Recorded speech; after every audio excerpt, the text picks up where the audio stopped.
இப்போ இந்த காராமணி வெந்துச்சு. இப்போ எண்ணெய் ஊற்றிட்டு இந்த பூண்டை போட்டு வதக்கிடுங்க ஃப்ரெண்ட்ஸ். இப்போ இதில் மிளகு சீரகம் ஆட் பண்ணிக்கோங்க. இதை நல்லா வதக்கிட்டு இப்போ இந்த சின்ன வெங்காயத்தை ஆட் பண்ணிக்கோங்க. அப்போ தான் இந்த குழம்பு டேஸ்ட்டாக இருக்கும்.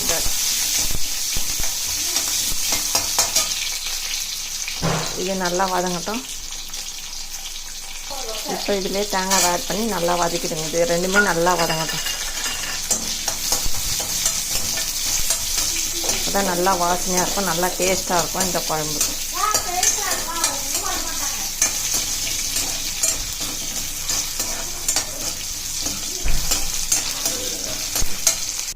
இப்போ இதை வறுத்து எடுத்தாச்சு ஃப்ரெண்ட்ஸ். இதை ஆறட்டும், மிக்ஸி ஜாரில் போட்டு ரன் பண்ணிக்கலாம்.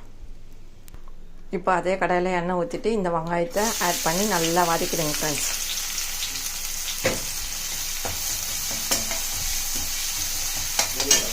இப்போ இந்த வதக்கத்தில் ஒரு 3 முந்திரி ஆட் பண்ணிக்கோங்க ஃப்ரெண்ட்ஸ் வறுத்துட்டு. இப்போ இந்த வெங்காயம் நல்லா வதங்கிச்சு. இப்போ நம்ம தக்காளி ஆட் பண்ணிடலாம். இப்போ இந்த தக்காளி நல்லா வதங்கட்டும், மூடி போட்டு மூடிடலாம் ஃப்ரெண்ட்ஸ். நல்லா வதங்கணும், அப்போ தான் நல்லாயிருக்கும். கொஞ்சமாக கருவேப்பிலை ஆட் பண்ணிக்கோங்க, பெருங்காயம் ஆட் பண்ணிக்கோங்க, ஒரு பிஞ்சு மஞ்சள் தூள் ஆட் பண்ணிக்கோங்க. இப்போ இதை நல்லா வதக்கிட்டு ஒரு தட்டு போட்டு மூடிடலாம் ஃப்ரெண்ட்ஸ். இந்த தக்காளி நல்லா வதங்கட்டும். இப்போ தக்காளி வதங்கிச்சு ஃப்ரெண்ட்ஸ். இதில் கத்திரிக்காய் ஆட் பண்ணிக்கோங்க, கட் பண்ணி. முருங்காவை ஆட் பண்ணிக்கலாம். இப்போ இது நல்லா வதங்கட்டும். இது ரெண்டும் கொஞ்சம் நேரம் வதங்கட்டன்ட்டு அப்புறம் மிளகாத்தூளும் உப்பும் ஆட் பண்ணி இப்போ இதை மூடி வதக்கலாம் ஃப்ரெண்ட்ஸ்.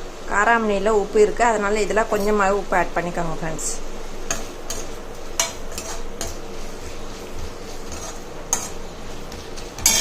இப்போ இதுக்கு தேவையான மிளகாத்தூள் ஆட் பண்ணிக்கோங்க.